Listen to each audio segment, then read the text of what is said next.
Now, this is like 1991, 92. 91.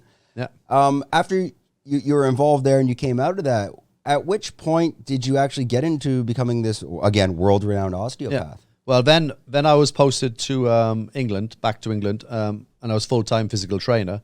And then I trained in subjects called like sports therapy, sports massage, with a company called Premier.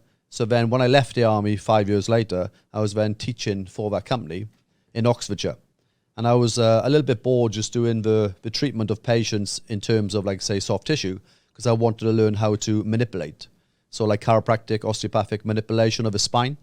So I knew my focus was going to go down that road. So then, because they studied in Oxford in terms of osteopathy, I then spent 5 years training to be an osteopath there.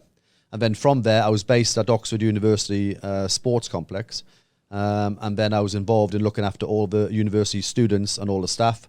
Then I started teaching for Oxford, so I would teach the MSc in sports medicine, and I'd also teach for medical students, and I'm back teaching medical students now at Oxford. And I was looking after them for about 18 years or so. And I'd looked after the boat race team. But then during that time, I was doing a lot of teaching. Lots of people would travel from all over the world to run. I'd run courses.